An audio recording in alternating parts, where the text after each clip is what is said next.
Muito bom dia a vocês, ouvintes e assinantes da Rede Gama NGT.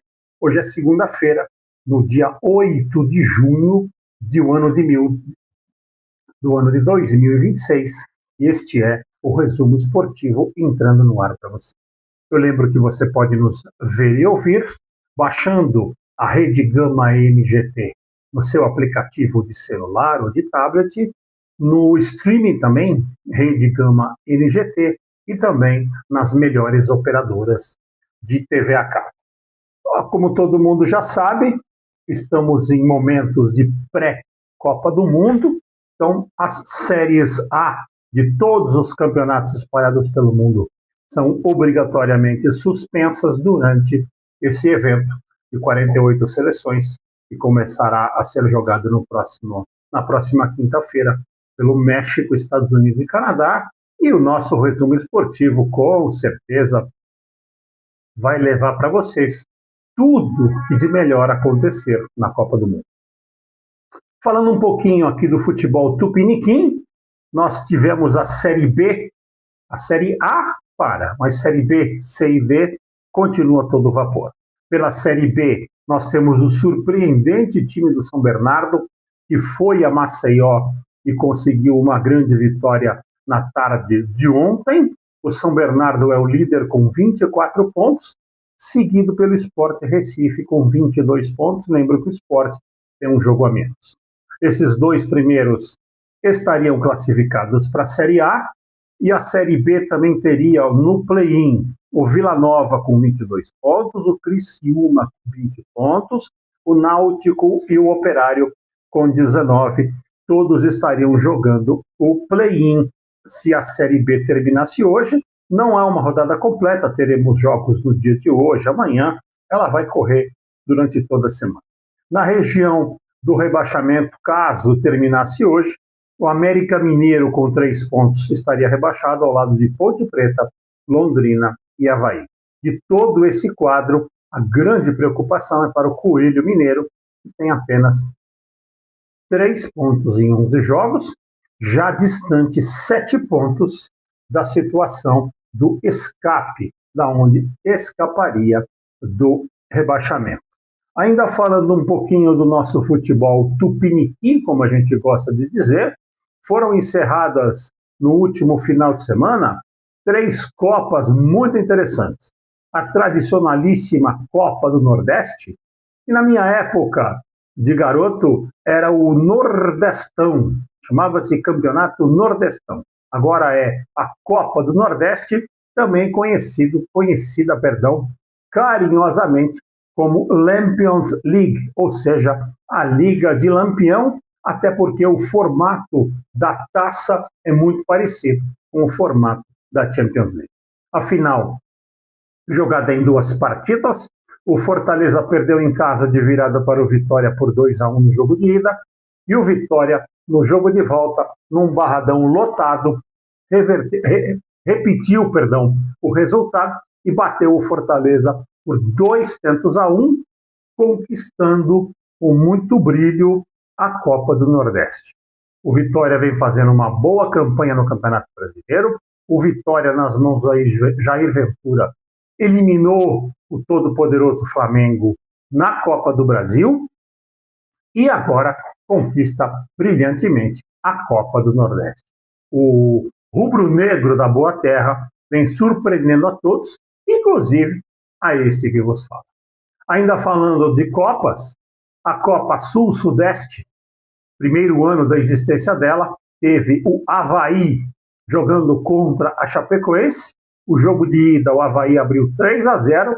No jogo de volta, a Chapecoense em casa, milagrosamente, repetiu a dose, fez os mesmos 3-0, mas o Avaí acabou se sagrando campeão da primeira Copa Sul-Sudeste na disputa de pênaltis.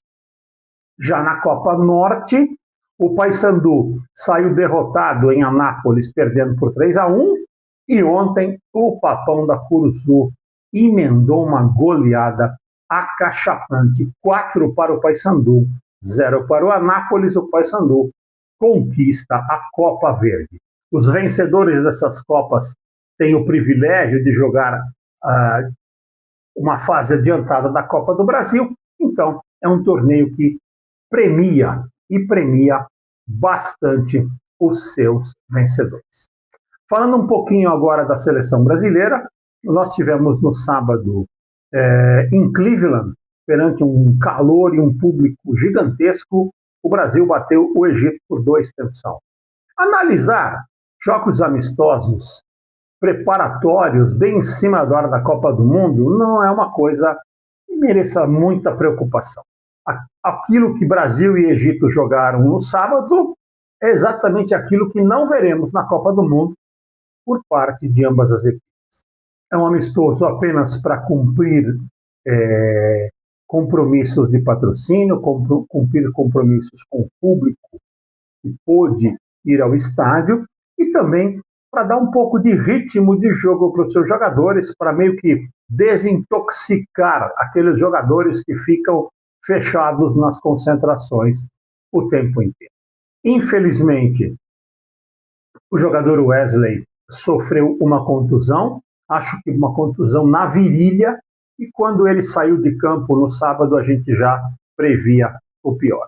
Ressonância magnética feita no dia de ontem mostrou uma lesão na coxa, uma lesão chamada grau 3, que daria no mínimo 4 semanas de tratamento, ou seja, o coloca fora da Copa do Mundo.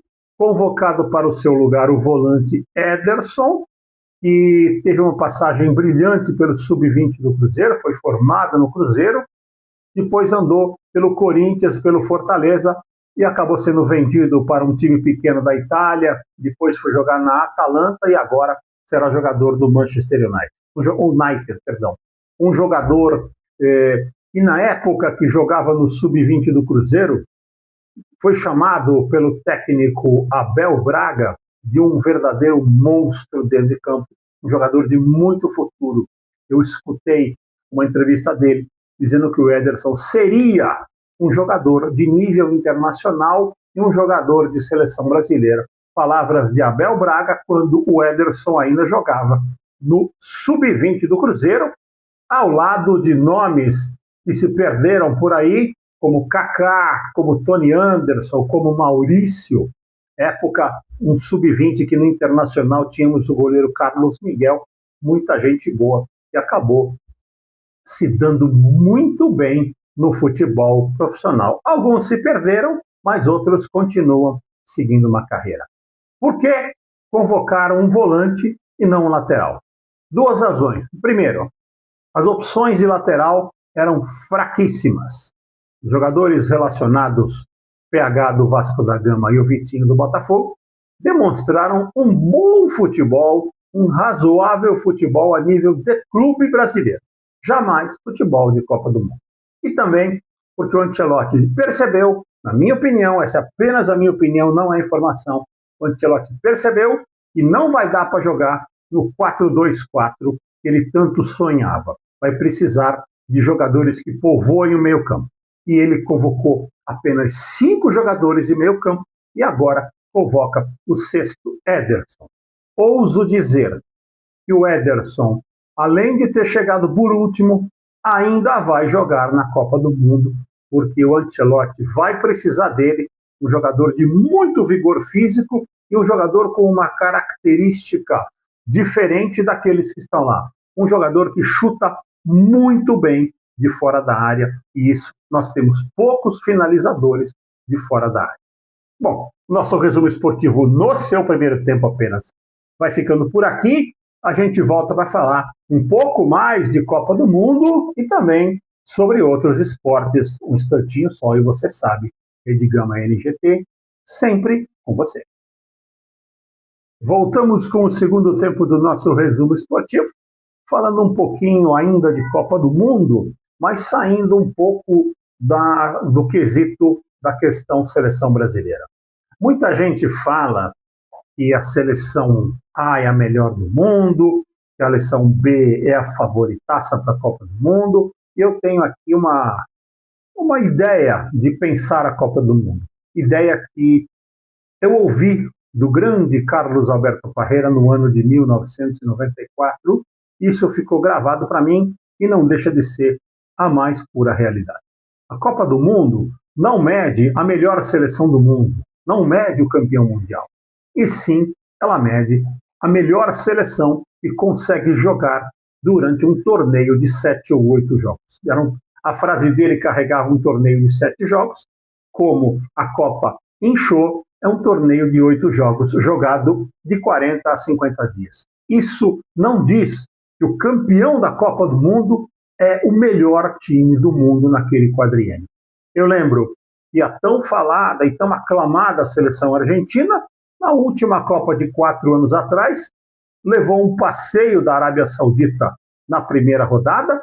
O técnico Scaloni trocou, se eu não me engano, mais de meio time, e a Argentina veio numa recuperação, mas em quartas de final passou em pênaltis, e ninguém vai esquecer o que aconteceu na grande final do Catar. Final foi 3-3, último lance do jogo, o Kolo Muani perdeu um gol imperdível na frente do Dibu Martínez e levou a partida para os pênaltis. Eu digo que uma equipe que ganha nos pênaltis é uma equipe que teve mais capacidade, mas teve também um pouco de sorte. Então, se o Kolo Muani tivesse feito aquele gol, a França seria a campeã mundial e a Argentina não estaria nesse patamar que muitos de nós acabamos colocando. Então, a gente precisa entender o que é o futebol mundial e o que é a Copa do Mundo de seleções. O mesmo se aplica à Copa do Mundo de clubes. O Chelsea foi campeão. E o Chelsea é o melhor time do mundo? Não. A gente está vendo até no campeonato inglês que ele não conseguiu. Então, o que o Chelsea fez durante o Mundial de Clubes? Ele jogou muito bem aquele Mundial. Tem seu mérito completamente. Muito, muito mérito. Mas eu discordo daqueles que dizem que a Copa do Mundo ela mostra quem é a melhor seleção do mundo no último quadriênio. Agora, se a gente for falar de justiça, de merecimento, se a Copa do Mundo fosse jogada por pontos corridos durante os 4 anos, eu diria que o título ficaria nas mãos ou da Espanha, ou da França, ou de Portugal, e não na ordem. Essas 3 seleções, para mim, são as 3 melhores seleções do último ciclo futebolístico. Espanha, França e Portugal. Num segundo patamar, numa segunda prateleira, como eles gostam de dizer, viriam Inglaterra e Argentina. Não pela ordem, Inglaterra e Argentina ou Argentina e Inglaterra. E na terceira prateleira, formando o que eu chamo de grupo dos 8, viriam Brasil, Alemanha e Holanda. Então, esses para mim seriam os 8 times, os 8 melhores times do mundo no último quadriênio. Espanha, França e Portugal num primeiro patamar, Inglaterra e Argentina num segundo patamar, Brasil, Alemanha e Holanda num terceiro. E digo que, se o título da Copa do Mundo, quando se encerrar nos Estados Unidos, na cidade de Nova York, em New Jersey, nenhuma dessas 8 equipes for a grande campeã, será uma grata surpresa. Para mim, o título deve ficar nas mãos de uma dessas 8 equipes, e, logicamente, a nossa torcida sempre é para a seleção brasileira, independente dos jogadores convocados, independente do que a gente pense a respeito do trabalho que vem sendo executado. Esgotar, logicamente, não preciso dizer que estaremos falando muito sobre Copa do Mundo de agora em diante no nosso resumo esportivo. Mas temos também muita coisa para falar sobre outros esportes que assolaram o nosso final de semana. Tivemos o início da VNL, Liga das Nações de Vôlei Feminino, chaves jogadas no Canadá e no Brasil.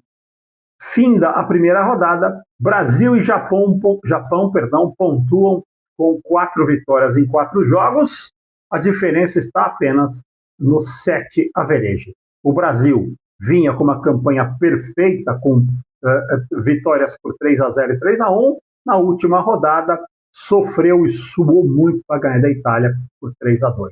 Resultado que quebrou uma invencibilidade de mais de 15 jogos da quase imbatível seleção italiana. E o Japão vinha muito bem também, e ontem à noite acabou tendo muito trabalho com a ótima equipe, com a renovada equipe canadense, perdendo também por 3-2 num ginásio eletrizante, numa energia maravilhosa que só o voleibol consegue proporcionar a todos nós. Realmente uma festa muito grande, tanto no Brasil quanto no Canadá, recordes de público, foi batido no Canadá o recorde de público, me parece, da competição desde o início. No Brasil, tivemos públicos em torno de 9.000 pessoas, o que para um esporte de quadra eu considero muito bom. Esta semana, a partir de quarta-feira, nós temos a VNL no masculino. O Brasil vai jogar também novamente na cidade de Brasília. Os jogos serão no Brasil e vamos ter muita emoção com o Brasil estreando na quarta-feira, jogando contra o Irã. E, logicamente, na próxima segunda-feira, junto com tudo da Copa do Mundo, o Resumo Esportivo vai estar falando também deste momento da VNL, da Liga das Nações de Vôlei Masculino. Falando um pouquinho de tênis, tivemos o encerramento de Roland Garros. Roland Garros ou Roland Garros? Aquela briga eterna. O Zverev venceu finalmente o seu primeiro Grand Slam, jogando no Saibro Eterno de Paris. Merecidíssima campanha do alemão Zverev, grande campeão de Roland Garros. Destaque brasileiro, Guto Miguel, campeão de Roland Garros na categoria juvenil, repetindo o que João Fonseca já tinha feito no Aberto dos Estados Unidos. E o Guto Miguel, um jogador muito jovem, de estilo agressivo, também vai se juntar logo ao Fonseca nos profissionais e vai fazer muito sucesso por aí. Destaque também para a nossa Luísa Stephanie, que chegou até a semifinal de duplas femininas, e, logicamente, destaque para o nosso João Fonseca, quadrifinalista de Roland Garros, numa campanha até então inédita. Parabéns ao tênis brasileiro, que vem crescendo muito. E olha, logo teremos nas disputas de Copa Davis, João Fonseca e Luiz Guto Miguel duelando pelas quadras do mundo. O nosso resumo esportivo no seu segundo tempo vai ficando por aqui. Voltamos já com o tempo extra, falando um pouquinho mais sobre outros esportes. Rede Gama NGT, sempre com você. Voltamos com o nosso terceiro tempo, já estamos até no tempo extra. Hoje está passando rápido, né? Muita notícias, muita informação diferente, então passa muito rápido o nosso resumo esportivo. Falando um pouquinho do basquete, a NBB, National Basquete Brasileiro, teve a sua grande final, jogada no final da tarde de ontem no ginásio Pedrocão em Franca, onde o Franca bateu no quarto jogo a equipe do Pinheiros, fechando a série com 3-1, num jogo onde o Pedrocão esteve forrado, lotado, todos os ingressos esgotados desde quinta-feira. Quinta-feira à noite não tinha mais ingresso. Uma partida que foi levada com bastante equilíbrio durante praticamente todo o seu decorrer, mas nos segundos finais, uma pequena interferência de arbitragem, segundo a minha opinião, acabou fazendo com que o técnico Gustavo De Conte do Pinheiros fosse expulso de quadra, num questionamento de uma falta normal ou antidesportiva, e aí foram uma série de faltas técnicas aplicadas contra os jogadores do Pinheiros, contra o técnico do Pinheiros que acabou expulso, contra o técnico do Pinheiros que o substituiu, e aí o jogo terminou de uma forma até um pouco triste, com a equipe de Franca ficando batendo lance livre e não acabava mais. Mas, apesar do questionamento da decisão da arbitragem no jogo de ontem, a equipe de Franca conquista com muito merecimento o pentacampeonato brasileiro. A equipe de Franca, ela é pentacampeã da NBB com muita justiça. E o Pinheiros chegou com um trabalho excepcional do Gustavo Decote, uma equipe recheada de jogadores jovens, somente 2 estrangeiros e um monte de garotada que vai dar muito futuro se ficarem no Pinheiros e vai dar muito futuro aonde esses garotos, esses guris, como a gente gosta de dizer no sul do país, forem jogar. Ficando ainda no basquete, a NBA também na reta final, o New York Knicks abre 2-0 contra o San Antonio Spurs, conseguindo 2 vitórias fora de casa e pode, jogando em casa e vencendo no Madison Square Garden, o templo do basquete mundial, fazendo 2 vitórias, consolidar o que se chama na NBA de uma varrida 4-0 se o Knicks conseguir essa proeza. Acho muito difícil a equipe de Nova York perder o título depois de abrir 2-0 e o New York Knicks, uma das equipes mais tradicionais, uma das equipes mais populares do basquete americano, vai conquistando um título depois de muito tempo, muitos anos que o New York Knicks do Madison Square Garden não consegue o título. Indo agora um pouquinho para a velocidade, tivemos no final de semana aquele charmoso Grande Prêmio de Mônaco, corrido no Principado de Mônaco pelas ruas da cidade de Monte Carlo. O Kimi Antonelli de novo venceu. É a 5ª vitória seguida desse garoto, desse prodígio italiano, que abre uma diferença monstruosa para o segundo colocado. Com apenas 5 corridas disputadas, ele venceu as 5.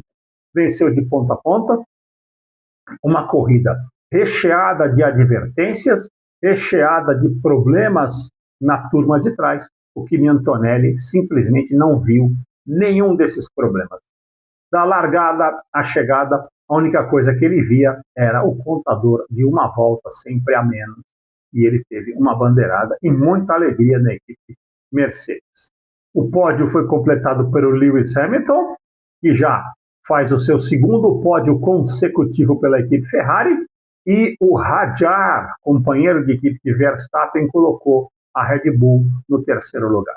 E por falar em Verstappen, ele que largava na segunda posição na primeira fila, não conseguiu largar, seu carro não morreu, não pegou mais, e ele acabou abandonando na primeira volta. O brasileiro Bortoleto tinha uma posição razoável de largada, mas como ele acabou batendo, tiveram que mexer no seu carro, praticamente reconstruir o seu carro de sábado para domingo. Ele acabou largando dos boxes, fez uma corrida de recuperação, não dá para fazer grandes ultrapassagens do Principado de Mônaco, a pé, é apertado para andar, imagine de carro. Então o que aconteceu? Ele acabou terminando na 11ª posição, uma posição bastante honrosa para ele, que teve muitos problemas com o carro. E eu diria, é uma pena o que aconteceu com o Bortoleto, por quê? Porque o circuito de Mônaco proporcionava à equipe Audi o melhor circuito que eles teriam na frente esse ano, onde mais eles teriam chance de chegar numa posição avançada. É realmente uma pena, mas isso acaba acontecendo no esporte, a velocidade. Falando ainda um pouquinho de velocidade, e para encerrar este resumo esportivo, tivemos também no Principado de Mônaco a Fórmula 2, onde o brasileiro pernambucano Rafael Câmara largou na ponta, liderava, mas Mônaco não perdoa erros. Ele acabou saindo da corrida e perdeu uma grande chance de assumir a ponta. O Rafael ainda está na briga pelo título, mas viu o seu rival Tsolov acabar vencendo, e vencer em Mônaco sempre é muito legal, sempre provoca um impacto, uma emoção muito grande para o resto da temporada. Bom, o nosso 3º tempo do resumo esportivo vai ficando por aqui. Falamos sobre muitos esportes, sobre muita velocidade, e com certeza na segunda-feira que vem estaremos falando um pouquinho mais sobre Copa do Mundo. Já teremos os resultados dos primeiros 4 dias, e vamos torcer para que no próximo segunda-feira a gente esteja comentando uma boa estreia da seleção brasileira até uma vitória sobre a equipe de Marrocos. E para quem não sabe, Brasil e Marrocos no próximo sábado às 19 horas, abertura da Copa na próxima quinta-feira às 16 horas, todos horários de Brasília. Então vamos acompanhar com muita atenção. Rede Gama NGT, sempre com você.